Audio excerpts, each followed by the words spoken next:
Hey. So I'm still setting up here. I know. I'm like 5 minutes late. I didn't want to be any later than that. So I said, let me just do this now. And booyah. All right. So it has been a wild month. I think a lot of you have noticed that, especially my regulars. Obviously you can't tell something is different or weird unless you're watching the lives, because I have been able to maintain a little bit ahead of schedule and everything else. But yeah, my lives things have been off, and you've all noticed that. Let me set this up here so I can see comments. But yeah, things have been a little hectic. Is easily the best way to put this. But it's good hectic, good and bad. I'm not going to get into things that are overly personal. But I have been dedicating a lot of time to an upcoming Dungeons and Dragons campaign, third edition, 3X edition that I'm going to be running. And so I've been putting a lot of time into that because I'm mixing published work with, things that I want to do with the published work. So that's been taking up a lot of my time. Also, some of you have noticed that we have a sister channel now called Absolutely Awesome, and we're 4 episodes in that have dropped already. Five. There's another 2 in the can ready to come up over the next few Fridays. So I've been dedicating a lot of time to that. But I've been having a lot of fun doing it, and it is absolutely awesome. And also, I want to mention this because it is something that I'll be talking about soon.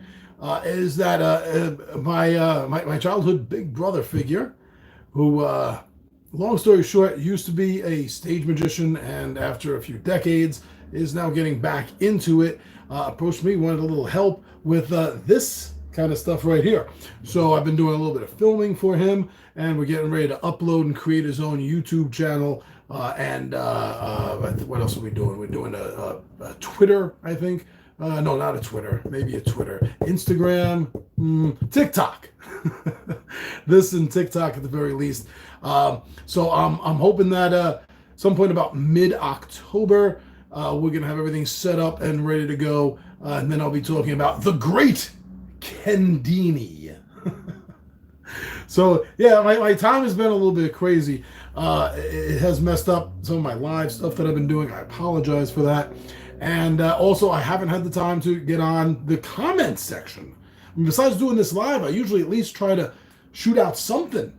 I mean, you guys are taking your time to watch my videos and then to write a comment on it. I'm not trying to ignore everyone, and I apologize for this. But this is another reason why I love doing the lives once a month so much, because it kind of makes up for all the time I don't have time. Right? That makes sense? All right, so let's just go down the list here. And Yuli Dabovic. Did I finally say that right, Yuli? So actually for last Monday, we had the Autumn Catalog, Two Gun Pixies 2022 edition of the Autumn Catalog, talking about all the things that are coming up over the next 3 months, all the things that we have planned, that we have filmed, we have edited, we have uploaded, just waiting for their drop times, as well as talking about some of the live things that we're going to be doing, that we're planning on. We love to have things 3 months ahead of schedule.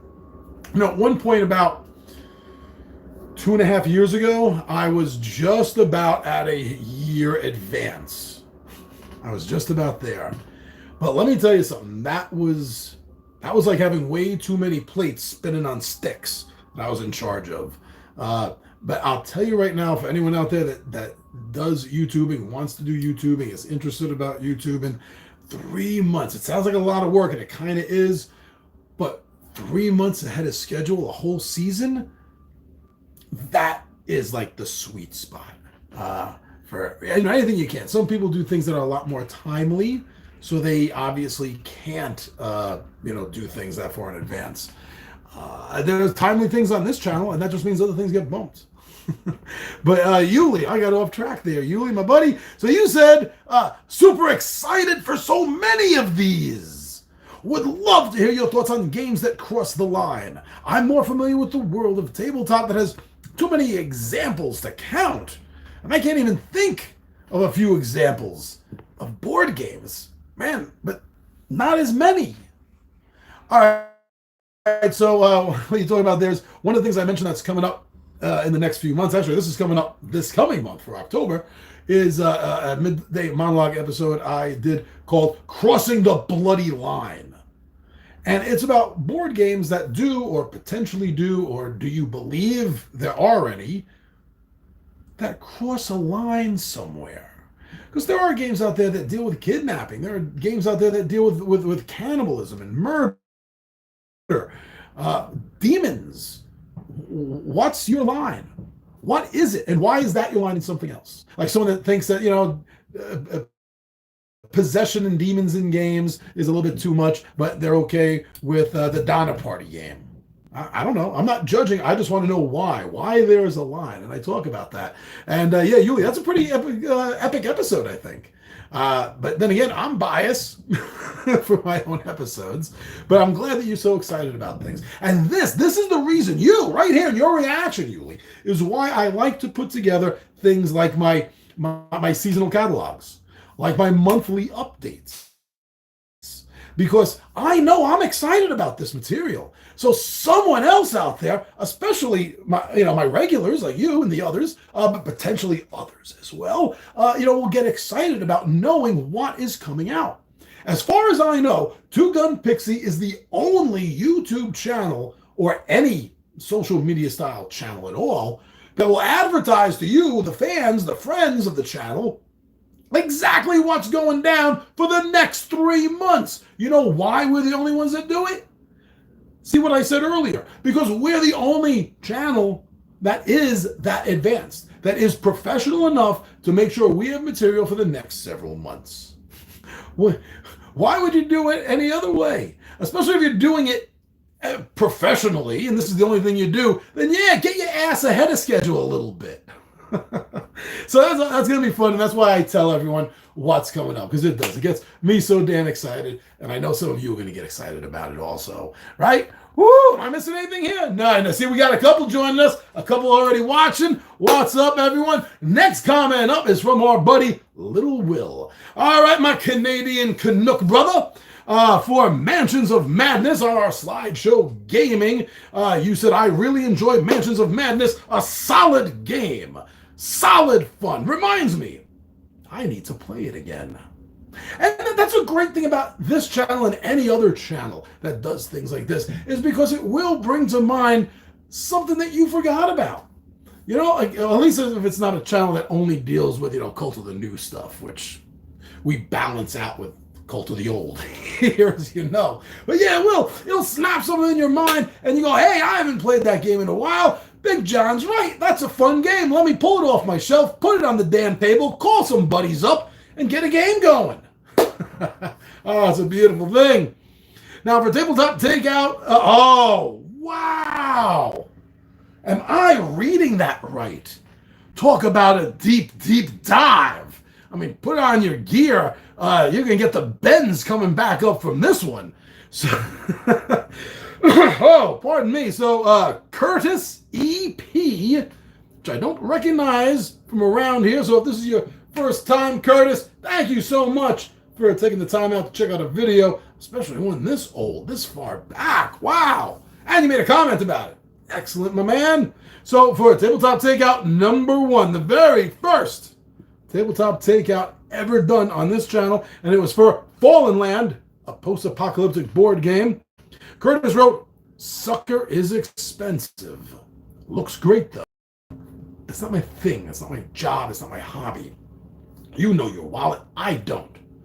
But anyone that can afford a game that they think looks absolutely magnificent should go and get it. Somehow. Even if you got to save up your money a little bit. God knows that's what I had to do for Marvel Zombies. I was saving up money for almost half a year before I even knew that was coming out, just because I knew I wanted to do something big. I wanted to spend some money like that. But no, you're right. This can be an expensive game, Fallen Land. It's still one of my top favorite games, in the top 3 favorite games of all time that I love playing. There's a new edition of it, which should be out in next few months, the way everything's going. And they streamline a lot of the game. The core game now, I believe, comes with the expansions from the original game, and they have a brand new expansion for it. But as far as an apocalyptic game, a post-apocalyptic game, it is one of my favorites. It is a sandbox game, and that helped because I love sandbox style gaming. And the way you're dealing with an entire team. You and each player has a team of 5. You're not just playing one schnook going out into the land. So it's great managing this team. Oh, right. Oh my God.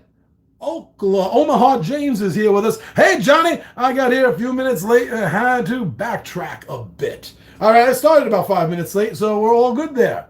You are the only channel I've ever seen that is as far in advance as you are in content, as you are in their content. Yeah, I mean, and you know, I did. How do I put this? So early on, within the first 2 years that I was YouTubing, I realized that I was doing this, full-time job, trying to take care of a falling down apartment when I wasn't at work.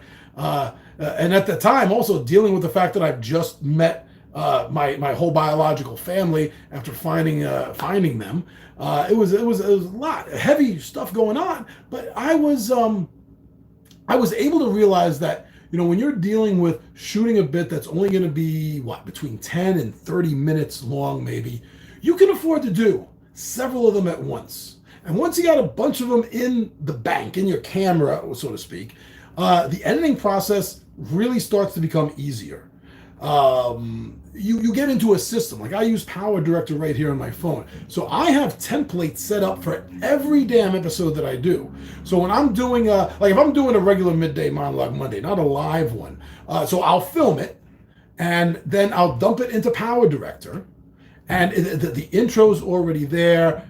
Music is already set up for it. All I have to do is snip and add the things in that I want to add. So it is a little bit cookie cutter in a sense, but it cuts down a lot of time. When I first started doing the channel, I was literally doing everything from scratch for each and every video. And I quickly realized that was a time waster. But yeah, if you don't waste time, you can easily do for these short 5, 10, 15, even 30-minute bits, you can do about 3 a day. And that's like film 3 a day and probably edit 3, maybe 2 if you're going to give yourself a little bit of a break.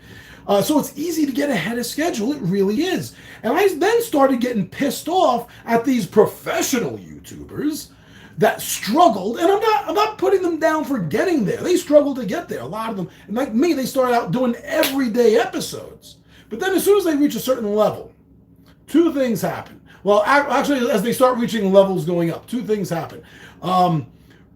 When you out-level your YouTuber friends, you no longer talk to them. There are people that started this, and not just for board gaming, but a couple of other, I don't know what to call them, genres, niches here for YouTube. They started out about the same time as me, and we all were talking to each other. We were all promoting each other, having a great time together. And because I wasn't pushing to become professional, and I've been doing this pretty much from the start, for fun, they really out-leveled me fast. And they started getting sponsors. They started getting 1,000 hits, maybe, or at least hundreds of hits on their videos. And then they stopped talking to you. And that bothered me. But what bothered me was on top of that, then a lot of individuals, they stopped doing daily. They stopped doing daily, right? They start doing, usually the big thing is 3 times a week. And I wonder why. Why did you just cut back? How is this damn well professional? How do you define this as professional when you're doing less work? And what pisses me off even more is when those are the individuals that have someone else editing their work. So literally all they're doing is talking at the camera for what? For how long? Like, you watch one of my videos, pre-recorded, pre-edited videos, let's say it's 20 minutes long. That video was probably about 30 minutes for me to film. That's it. And then if I was relying on someone else, if I was paying someone else to edit my videos, I would be filming literally about a dozen damn videos a day. So the idea that an individual becomes professional, so they cut back the amount of work that they publish, They cut back the amount of work that they're actually doing now because they have someone else editing it for them. And why are you doing less episodes? Why? Yeah, it just doesn't make sense. Well, I don't know. But that all pissed me off so much that it got me to I've talked so much, my screen went blank on me. That just pissed me off so much that I knew that I could do better. Even if I'm never going to have sponsors, even if I'm never going to get paid for this, that's no reason for me not to damn well try. And that's all it takes. Sometimes if you just try, you can accomplish things. And that's what happened here. Was I just said to hell with it. I don't want to be like these professionals that stop talking to people once they become, once they get 1,000 more subscribers and you don't talk to you anymore. Once they get a certain number of subscribers, they don't even do daily videos anymore. They don't even do their own editing anymore. It's like, come on, you divas, get off your goddamn high horse and put your helmet on and get to work. Do a little something. Do half amount as you did before you quit doing all the things that you're doing, and you're going to be fantastic. Does that make sense? Work ethic's a little bit deeper. Curtis? All right. No, that was Curtis. That was you, OM. Got me off case there. And while you were talking, I was talking to you right now. Storm there. Do you still use your phone for filming and editing? That's damn impressive. Yeah, I do. I don't like my laptop. I have a crap laptop. I'm not putting down, the hell's the damn company? Lenovo, whatever. I'm just not digging my laptop, and I don't got enough money to buy a decent good one. I got my tablet, but I don't know. I've become so familiar with doing everything off of my phone. I have no desire to do any of the work off of my tablet anymore. This is just like for playing Hero Quest and Dark Tower and reading my comments while I'm talking to all of you. So yeah, I do everything with this. This is a Galaxy Note 10 Plus, and I do all my editing with Power Director. I don't even bother with the YouTube editor. I've never used the YouTube editor once. And you see, now that's caused a huge problem with my channel because, and I've talked about this before, and I've bitched about this before, and since it come up, I'll bitch about it again. It's like I'm paying for the service to be able to use the Power Director to make videos. And with that comes a certain amount of free music. But I'm paying for this, so now I have even more music. Because there was a whole ton that I couldn't get because I didn't pay for it. But ever since I started paying for it, a ton of music has opened up. But even though I'm paying for it through Power Director. So YouTube catches me. They flag me every single time I put up a damn video because I'm not using music that they have approved of. And I don't give a shit. I'm paying for this music through another service. You're not going to tell me that I don't have the rights to use the music, because then why the hell am I paying them for it? Things are just crazy. Ownership is absolutely crazy nowadays. They've sliced and resliced and re-resliced everything down so far. So somebody got paid to sell their music to Power Director, who then I am then paying to use, but because that music hasn't been paid to YouTube, YouTube won't let me use that music. Then why the fuck am I paying for anything? Everything is just sliced out too much, and I hate to...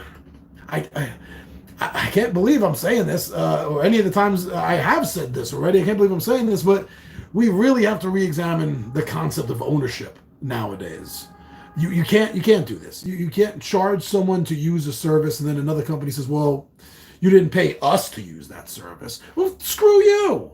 Oh, huge problems, OM. Absolutely makes sense. It's not a laptop, it's a crap top. Yeah, that's the way I feel. I got real used to my, wow, what did I have? I was like 10 years old though. My Asus, I don't know how the hell you say that. I had a really great one from like 11 years ago. I got it top of the line. I got it specifically for video gaming. So that's why it lasted so great for so long. But yeah, I got so used to that system. I look at the Lenovo, whatever, and I have no desire to even learn that system. It's so completely different from what I had. All right, let's let's get back over here. Mr. Yano Sanada. Yano Sanada. Mr. Yano Sanada. Is that a joke that I'm missing? Lenovo. Lenovo. Oh, just let it go, Lenovo. That's a bad dad joke, and I'm not even a dad. So for a for a tabletop takeout of ultra tiny epic galaxies by Gameland Games, we have Mr. Yono Sanada reached out in the comment section and said, thanks for the honest review. I was on the fence since I do like the original, and the others have said pretty much the same thing. And oh boy, that scream at the end of yours, subscribed. Mr. Yono Sanada. I want to get that right because I owe you a little bit of respect. Thank you so much for enjoying the channel, enjoying that honest review. Everything I do is honest. The few times I do get sent something, I make it a damn quick point to let everyone know. But otherwise, every video I'm doing for one exclusive reason. I want to. That's why I'm doing it. But thank you so much for subscribing to the channel, and I hope we continue making more videos that you enjoy, my buddy. And I am needing a drink right now. Oh, my voice is getting really dry. I like drinking the blood of my enemies. It's getting rare nowadays, though.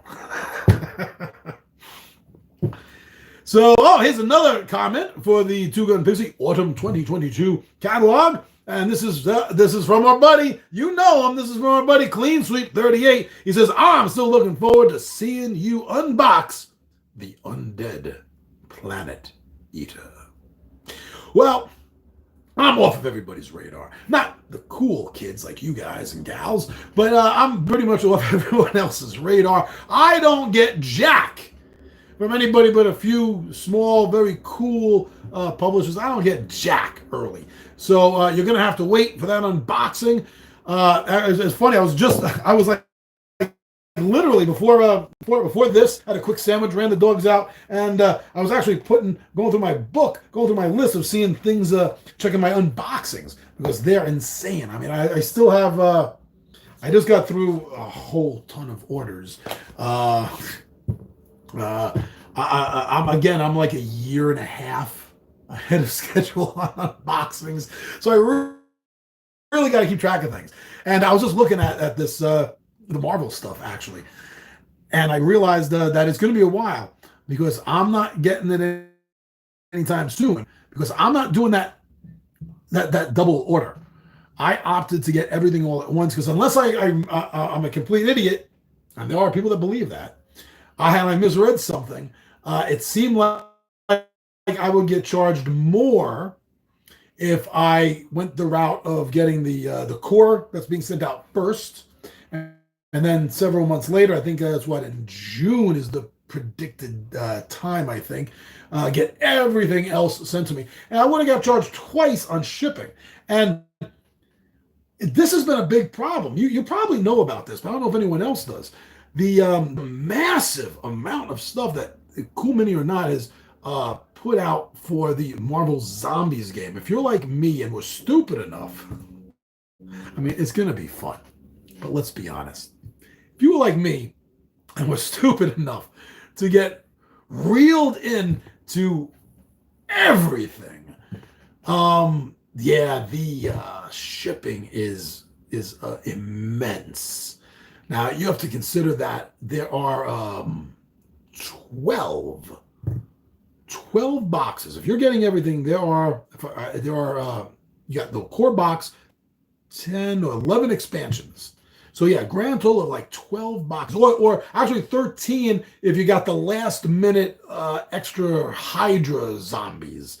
So you're looking at a potential 13 game boxes.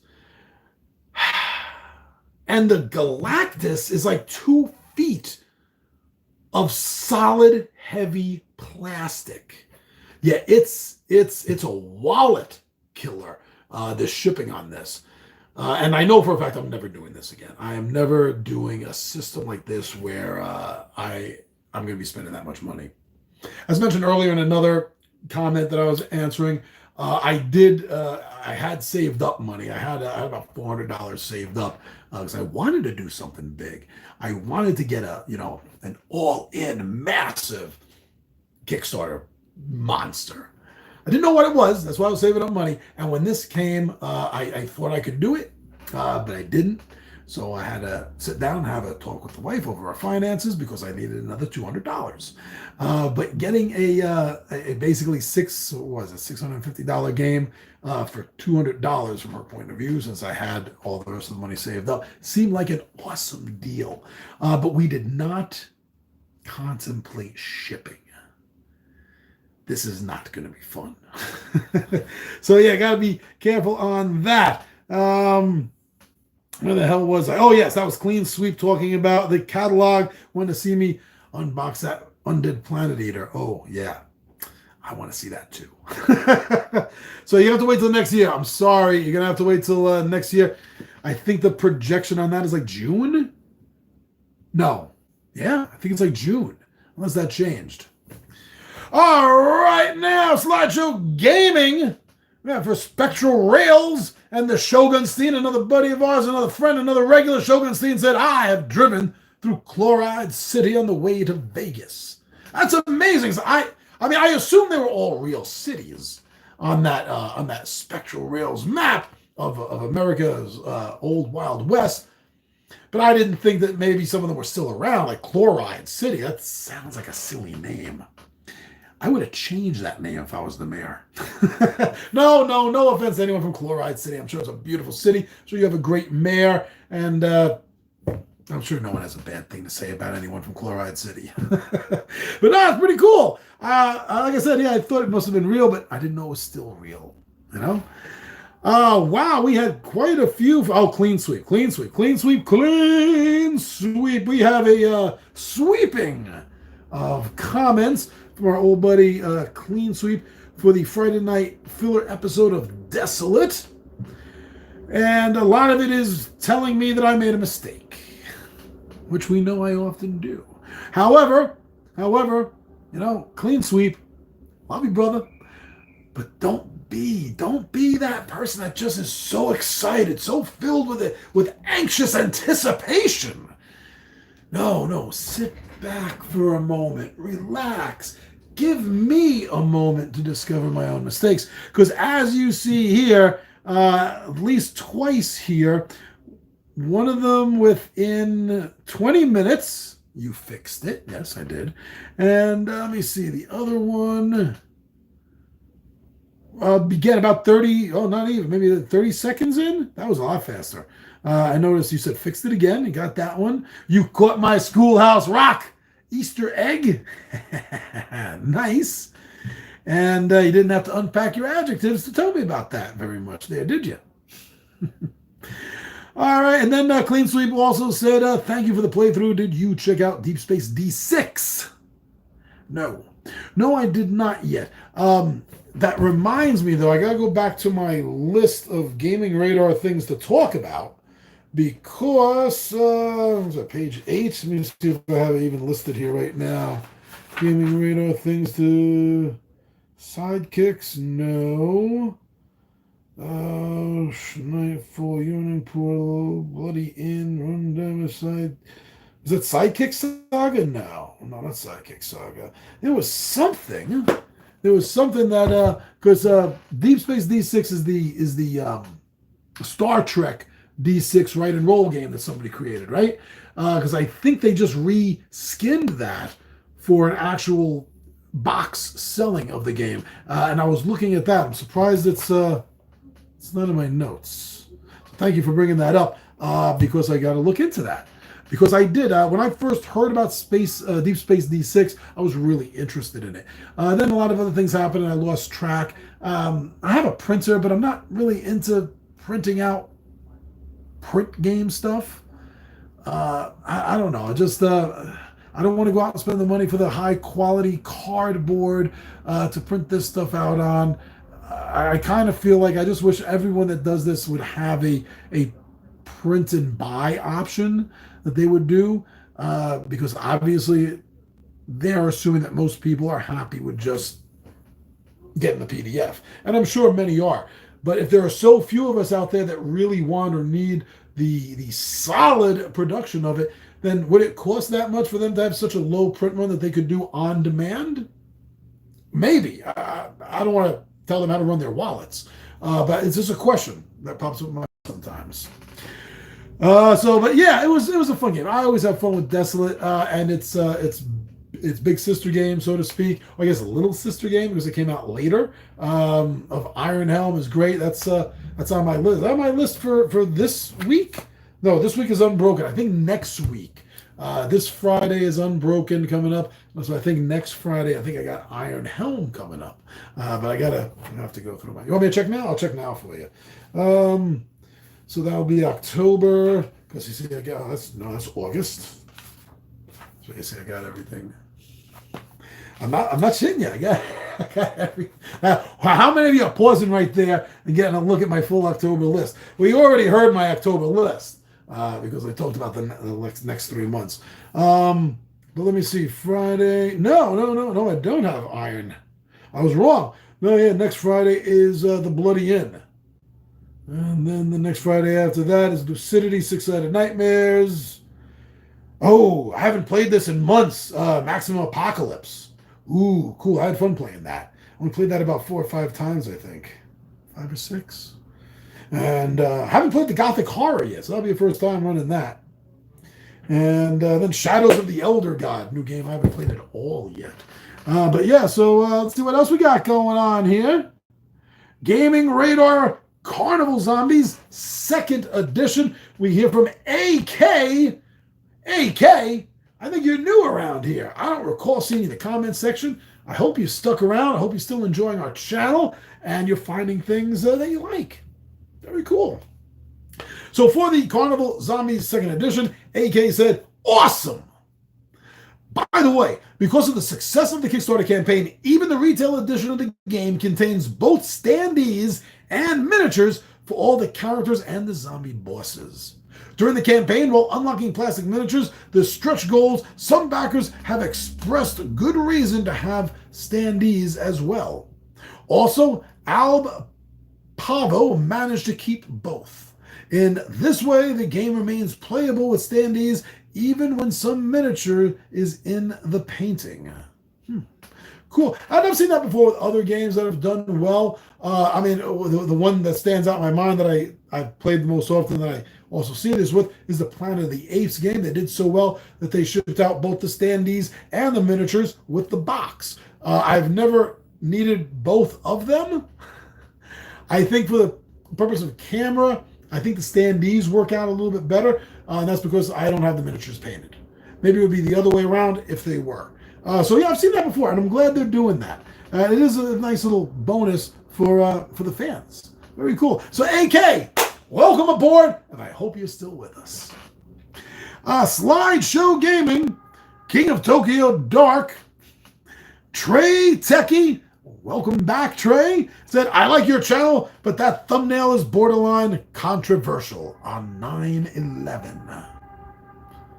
Trey, I wasn't trying to be, I wasn't trying to stand out because of that. I wasn't trying to be controversial because of that. If you haven't noticed anything I've mentioned, which I don't really mention it a lot, but if you haven't noticed from my voice, I am a born and bred New Yorker. Not upstate New York, not Albany, New York, New York City, New Yorker. I am 3rd generation New York City, New Yorker. I was not trying to be controversial with everyone. And honestly, that was my fault because I did not think far enough ahead. When I was planning these videos out, when I was shooting them, and then I date them after I shoot them, I just look. I just look at my list and I see how many Sundays do I need?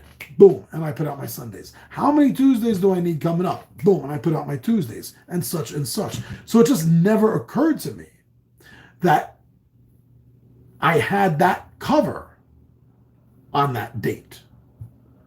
But trust me, as someone that lived through 9/11, I remember that day distinctly. I was working at Barnes & Noble up in the Upper West Side at that time. I remember watching it all unfold. I remember the horrors on the street. I wasn't trying to be controversial at all. So please forgive me and anyone else that may have felt offended by that. Trust me, again, as a born and bred third generation New Yorker, I apologize for that. So thank you for pointing that out, Trey, and I'm sure you're not the only one that had a little bit of a problem with that.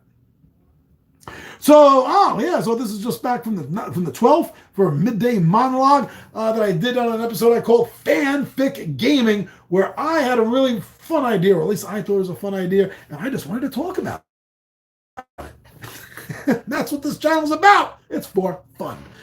So Clean Sweep and Dale the Casual Gamer had some comments. Clean Sweep had two of them. He said, hey, don't forget Lobo, Sinestro, and Green Lantern. I never forget about Sinestro. When I was a kid, my mom had she had some gaudy fake faux jewelry. Actually, hardly ever wore, but one of them she had some sort of like fake emerald on this ring, and I mean I've always been big. My ring finger is a size 13. Right, so even as a kid, I was a little bit big, but it fit on one of my fingers.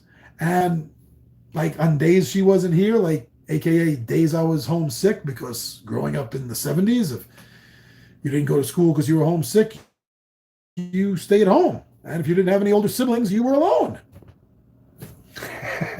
And I used to run around the house playing Green Lantern versus Sinestro. Yeah, I know. And Lobo, come on, the main man. You don't got to tell me about Lobo. Clean Sweep 38 also said, Whiz Kids never did amalgam comic figures.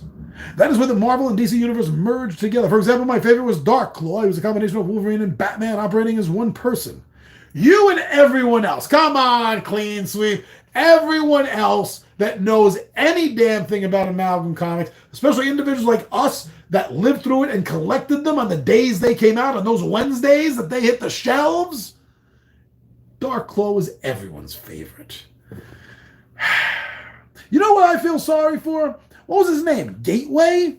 Is that the guy's name that they created who could move between the Marvel and DC universe? The only individual in creation that could manage going back and forth between the two worlds? Since there's no more, working together between Marvel and DC, that poor character is lost. I don't even know who. Does DC own him or does Marvel own him? Who owns that Gateway character? Yeah. America Chavez can go to every dimension, but she can't go to the DC universe. Only that dude can. I remember it really well. What was another good one? Was Magneto and the Metal Men. From the Metal Men from DC, and that was another good one. I like that one a lot too. That was awesome. But yeah, other than the WizKids, as far as I know, no other company, gaming company, has ever owned the rights to publish Marvel and DC games at the same time. And this is what the whole fanfic gaming episode was about. If you want a lot more detail for it, go watch that one. But really, I'm talking about Fantasy Flight Games. Get your shit together, get that goddamn contract, be able to make DC games and make a DC game version of Marvel Champions and make it compatible with Marvel Champions, and you're going to have the greatest Marvel DC gaming system ever. WizKids dropped, as far as I'm concerned, WizKids dropped they dropped it. I don't mean they dropped it like they stopped paying for it, they stopped doing it. It always seemed to me that, and I think I mentioned this in the video also, is they overpowered DC. You couldn't have a decent Marvel versus DC fight because it was definitely one-sided. So let's keep things a little bit more normal and keep things more adaptable so that the two can intermingle better, and we could get Thor, Superman, and the Flash teaming up against Darkseid and Thanos. Come on, let's do this.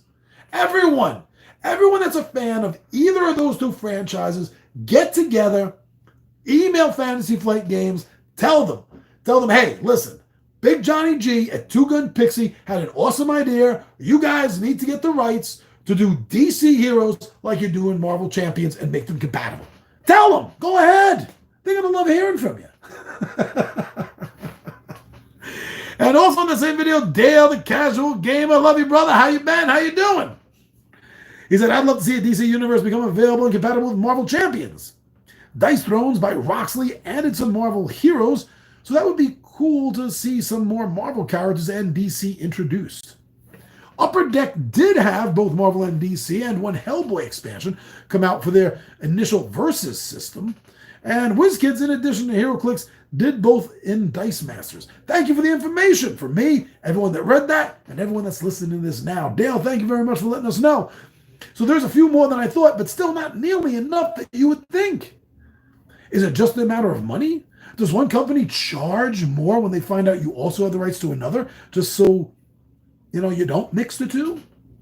Why hasn't Lego done it? Doesn't Lego, maybe not now, but at one point, yeah, right? They had the DC rights and the Marvel rights at the same time, and Lego never once, as far as I know, didn't even think about making their own Marvel DC movie. Really? You don't think you're gonna make any money that way?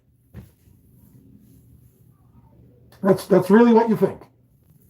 Nobody would go bother to see a Lego movie of Marvel and DC. Yeah. That makes freaking sense.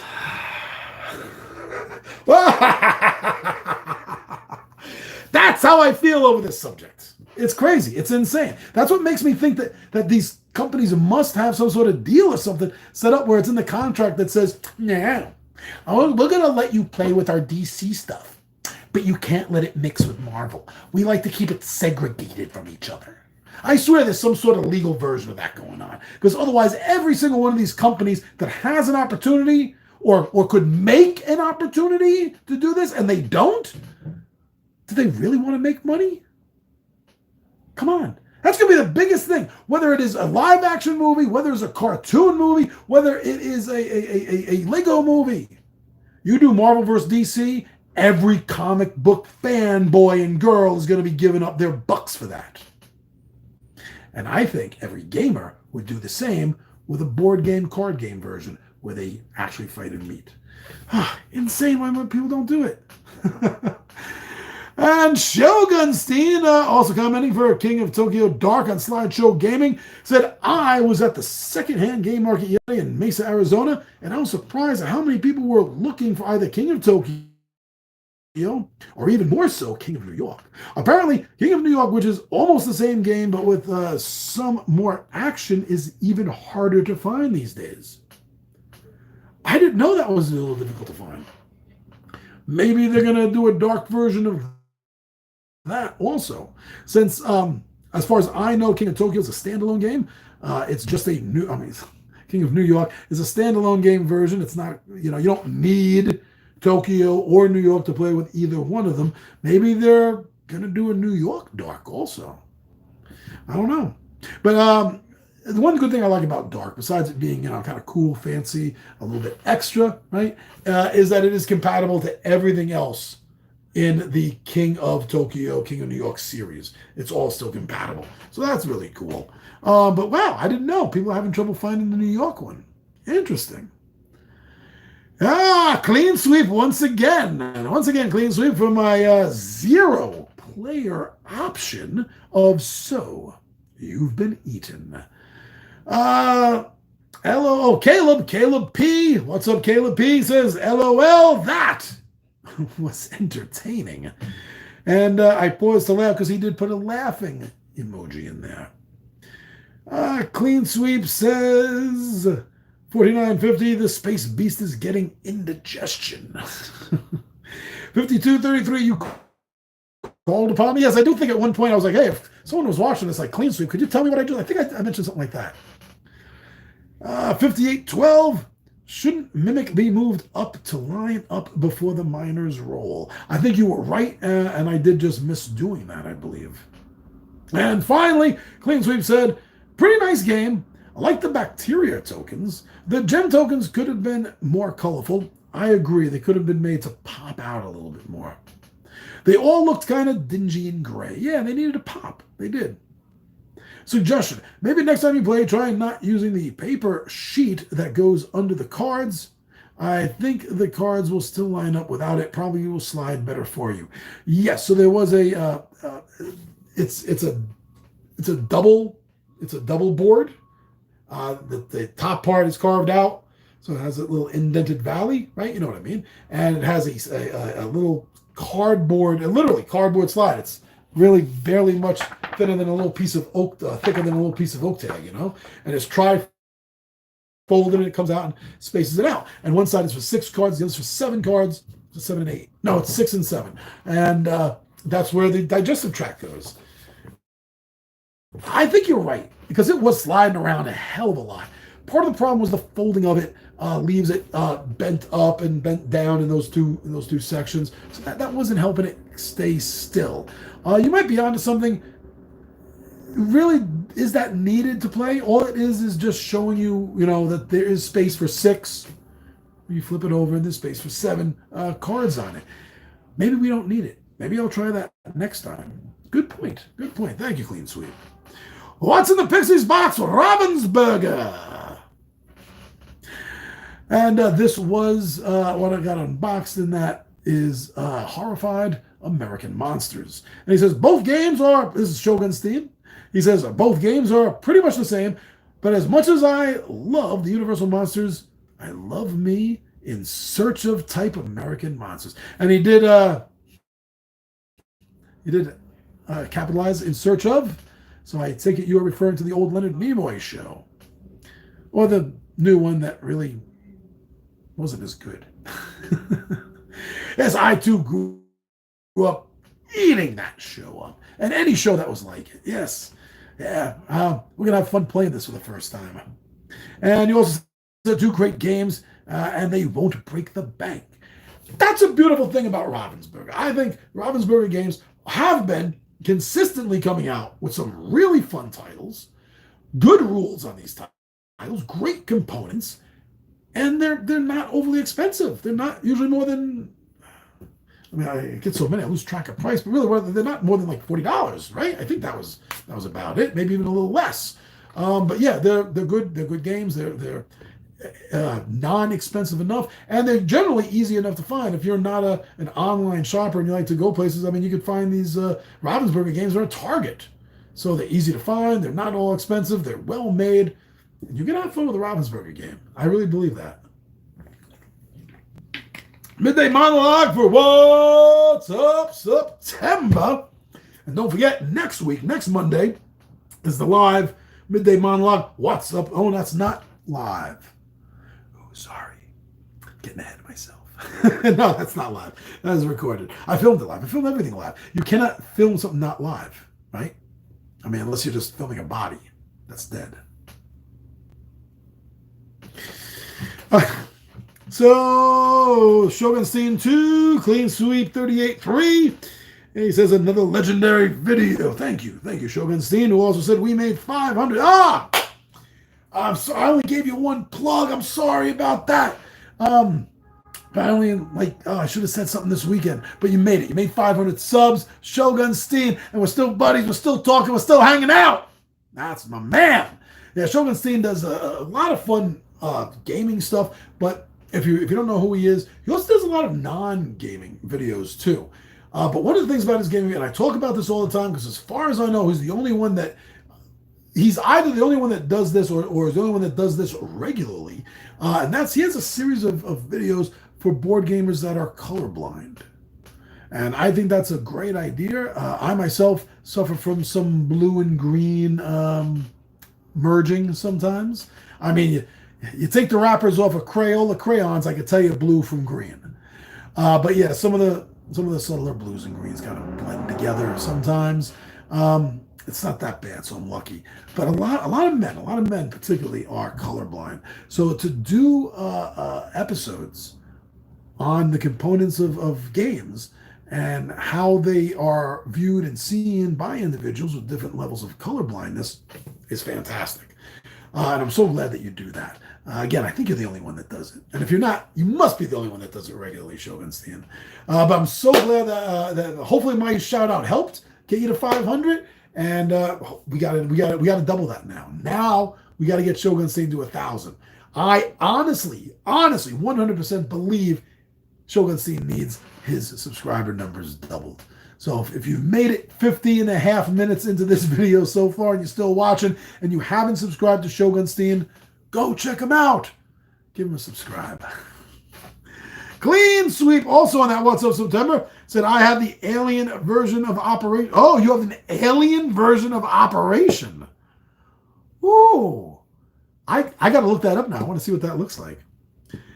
You also said that you pre-ordered a lot of things from Amazon and Miniature Market. I myself have been, well, I've pretty much always been a big Amazon guy, but I've been recently buying a lot of stuff off of Miniature Market. Also, the Marvel Champion stuff is available there and a lot of other places for months before it's available on Amazon.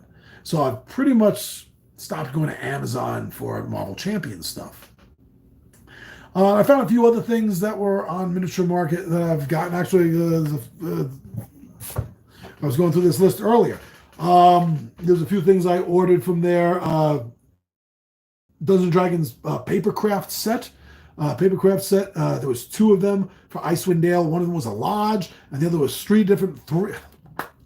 Shri? Did I say Shri? There was 3 different buildings, and it's called Icewind Dale 10 Towns. I'm moving away from resins as far as material goes. Unless, and I have one buddy that could do this, but unless I have a buddy that's going to print stuff up for me and paint it, I'm moving away from the resin stuff. It's really too expensive to buy, and I've been noticing that there's a lot more fun. Good quality. I mean, that's not going to be as good as resin, obviously, but good quality cardboard paper style miniatures and terrain stuff, which I'm happy with. There used to be Terra Clips. Looking at it right now, Terra Clips, and that was for the Malifaux game. Pardon me. And they were really good. I got 2 of the what are they called? Buildings of Malifaux, and I have the Prison of the Forsaken. And they clip together really good. They're good quality cardboard. They look great. The painting, the way they're painted and drawn is amazing. But they're really hard to find because they stopped publishing them. They stopped making them. I don't understand why. I guess enough people weren't buying them. I think I'm going to do in the next couple of months, I'm going to have enough material together. I'm going to put together a video about paper terrains, because I really think that's the way to go if you want to save your money. So I have those coming in, but there's also another system I found, and I got a couple of things coming in from them. Another company called Battle Systems that does papercraft for Dungeons & Dragons, for science fiction games, and also for modern games. They have a whole city street if you play modern games with 28 to 30 millimeter miniatures. So yeah, we're gonna have to delve into that at some point. But yeah, those are the things that I've been getting through Miniature Market, and I'm just really excited about some of the. Oh yeah, there's also something from Warlock. This is hard resin. It's called Dripstone Bridges, which is a cavern system that has a rope bridge, which I need for an upcoming module. And I'd like to have represented on the board. I got that through Miniature Market. I really do. I enjoy Miniature Market. Slightly less is also the Noble Knight. Noble Knight has some good stuff with decent prices. I've been enjoying getting a few things from there as well, if we want to talk about where we're buying stuff from. And then Clean Sweep said, great monologue. Thanks for this one. It meant a lot to me. I'm glad it did, because I just love hanging out. We hang out, we have fun, we talk, we chat, we share a love of this hobby, and it shows. But wow, we are getting up close to the hour. Let me see, Big Giant G's How to Play Hero Quest. I'm still getting hits on this. This is my number one. This is Two Gun Pixie's number one viewed video of all time. Currently, we are looking at 6,200 views on Big Giant G's How to Play Hero Quest. Everybody is loving the video. They think it's the best how-to video I've ever done, which means I have to make better how-to videos because I was ready to give up on how-to videos because I just feel that everyone else does them better than me. And out of all the videos I shoot and edit, they take the longest. But you know what? There's games I like that I don't think there's good how-to play videos on. And enough of my YouTube friends here. You're enjoying them. So there will be some more. There will be some more coming down the line.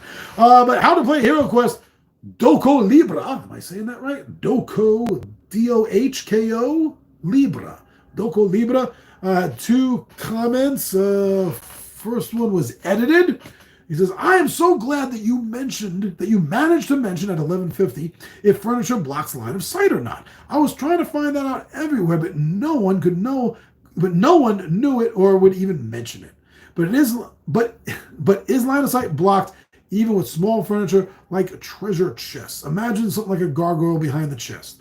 P.S. The room must be a monster-free room when searching for not only traps, but also secret doors and treasures. Sorry I didn't mention that second part. That is a damn good question. I'm sorry I didn't get back to this. It's like 3 weeks old already. I'll try to write something out because I'm not going to assume that you're hooked on every single one of my videos and watching them, Doko. That's a very interesting question. Does something small like a treasure chest block line of sight? Technically, it is a piece of furniture, so you would imagine that it should. But then again, at the same time, unless something is purposely trying to duck behind it, like a goblin, is a Dread Knight really going to be blocked by a table for line of sight? I mean, the logical answer is no. But remember, Hero Quest isn't rules heavy. Over the years, and this is with the original game version before they even reprinted it. Over the years in my personal life, playing the game, talking about the game with others, so many people have asked about, well, why can't I use 2 weapons, John? Why can't I just have a short sword and a dagger? Well, because the rules aren't spec'd for that. We can house rule something, but it's not going to be official. How come I can't jump up on a table? Well, that's a damn good question. Why can't you jump up on a table? Because the rules are streamlined. A lot of those things, I believe, though I never had, I believe a lot of those questions were answered with the advanced Hero Quest. Now, let's take a look at what Hasbro is and has been doing here. With the exception of the special stuff that came with the Kickstarter. The female-male swaps of the different characters with the bonus adventures in them. The Mythic Tier Box is what I'm talking about. With the exception of the Mythic Tier Box, everything else that they started with, and we see where they're going now, is following the same exact lines that the original Hero Quest followed, right? Original Hero Quest only had a few expansions, and we have 2 of them out already. We have the Keller's Keep, we have the Return of the Witch King. Now we're getting ready to see the Frozen Horrors will be dropped in a couple of months, and they've already told us that they're going to be doing the Mage in the Mirror. Is that it? There was an Ogre. No, there was an Ogre one. The original game also had an Ogre expansion. Outside of that, I think that might have been it. If you know of another one I'm missing, please put it in the comments. But otherwise, that was it, and then Advanced Hero Quest came out. So my best guess at this point is that's what they're going to be doing. They're going to be doing the same thing. They're going to be coming out with a couple of extra things every now and then, like the Thief figure that's dropping for December, like the Guardian Champion Knight character they came out with and totally oversold, knowing that they were overselling the damn thing. And I'm still very upset at Hasbro for doing that. But yeah, they're following the pattern. So I'm assuming right now that after the Mage in the Mirror, we're going to get some sort of notification about the Ogre expansion. And then after that, it should be Advanced Hero Quest. And that's where they're going to make their big bucks again. Because they're just making pennies on these expansions. The expansions keep the brand alive, but they're not making an over amount of money off of this. Not like they made reselling the entire core system. And that is what they should be looking forward to moving towards Advanced Hero Quest next year. I believe that we'll probably be hearing about Advanced Hero Quest before the end of winter. And it'll go on sale, or it'll get not kickstarted, HasLab'd. If I get HasLab'd or Backer Kit or something, summertime, and then they'll hope to have it out right after Christmas or right around Christmas time. That's my guess. Also, Doco Libra. I'm so glad that you managed to mention. Oh, sorry, that's the one. Yeah. The other one was, but I also have to say there are a couple of things. One, if a wizard or elf reaches 0, but they already did an action in their turn, they cannot cast a spell to heal. That would be a second action. They must use a potion. But I wonder if I can cast a spell when a monster kills me. And then there's also the color issue. Number 2, the color issue. The rulebook doesn't say clear if when I run out of minis, the substitute mini I pick up actually proxies the monster that I should put on the board. It just says to pick a mini of the same color, as you are sure it proxies the other mini. I am pretty damn sure. I'm pretty damn sure enough to say I am sure, because I believe that when I was double checking everything at the time. Now this is going back months, and it was probably filmed about a month and a half, 2 months before it even dropped in my schedule. So it's hard for me to remember exactly everything I did leading up to that filming. But I believe that I did check and recheck things, even going back to the original rules, which are 99% unchanged, if not 100% unchanged. Maybe there were some editing differences though. And I do believe that's where I caught that reference. That yes, if you need another undead figure and you don't have an extra mummy, then a zombie or a skeleton, is able to stand in and proxy as that actual other monster. But offhand, for me right now to say where I pulled that from, I can't. I can't do that. But I would swear on a stack of Bibles that is exactly the way I remember that rule is supposed to play out. If I'm wrong, that just means that somewhere down the road long ago, we house ruled it to the point where it became what we thought was a normal, regular rule. Sorry, I can't do better for you right there, Doku Libra.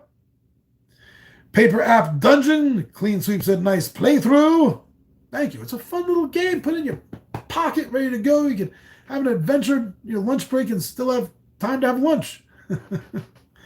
Big Giant G's How to Play the Princess Bride Adventure Book Game by Ravensburger. Little Will, I know you're a fan of that game. Little Will said, solid How to Play. I have to say, I really like the charming game. It is not the most amazing game out there, but it does emulate the setting well for me. And that's pretty much what I was saying through all the playthroughs that I aired on camera, was that that's exactly the feeling. It's not a great game. You're not going to be sitting there going, ooh, it's a Wednesday night. That means we get to play Princess Bride again. But it does mean that you get excited knowing that you're playing through the story, even if it's only going to be a one-shot time or a special time. Maybe friends come over that haven't played it. You want to pull it out, but it's not going to be something that you're planning your, summer campaign around. What's in the Pixies box by Aiello? Shogun Steen says, looks great, but I invested so much in... Oh, this is for King of Tokyo Dark. I invested so much in my regular edition, it does not pay for me to buy a new set, but this does look great. OM James, if you're still around, you made a comment on this video saying, foo and all his antics. You're so much damn fun, Johnny. That's what I say. This is a for fun channel.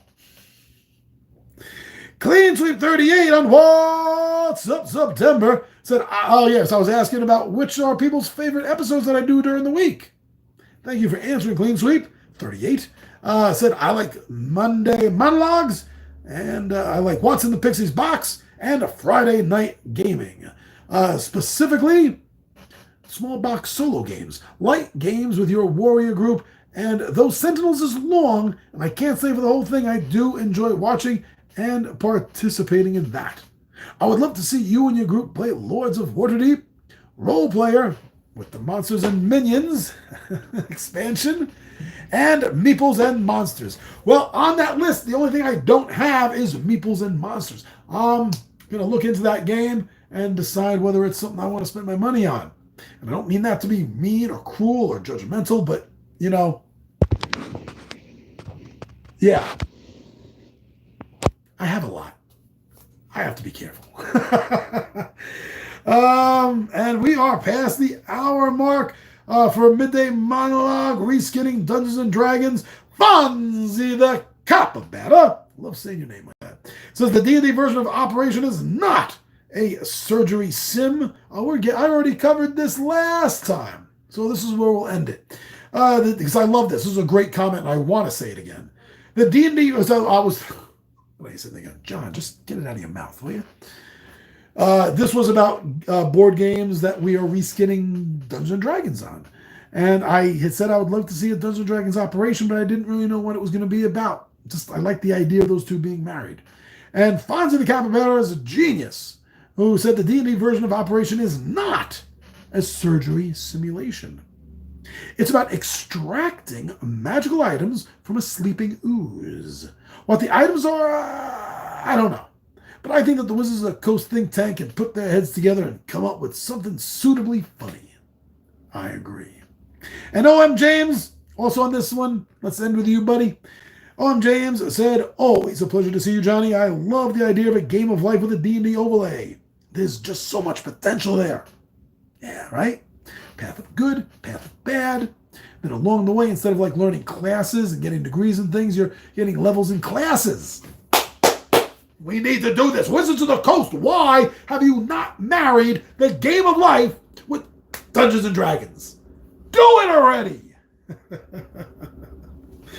All right, so there we go. I'm sorry that my life is a mess right now, time-wise. I'm doing my very best to get to everyone. And I'm glad we have these Mondays together, if nothing else. So keep your eye out every Friday at 5 p.m. Eastern Standard Time is a new episode of Always Awesome. I gotta tell you, this channel is a way for us to talk about, me and my buddies, to talk about things that we absolutely find awesome. And some of them are crazy. We've been doing a lot of talking on UFOs for October coming up. We're going to have a few discussions on ghosts, goblins, and cryptoids or cryptids, cryptozoological creatures. So keep your eye out for that. The Absolutely Awesome channel is that, in my opinion, absolutely awesome. And I'll let everyone know when we're ready to start dropping some stage magician videos for the great Kendini. I'm your buddy Big John at G for Two Gun Pixel Presents Legendary Gaming, and I am out of here. Oh, I gotta turn it off.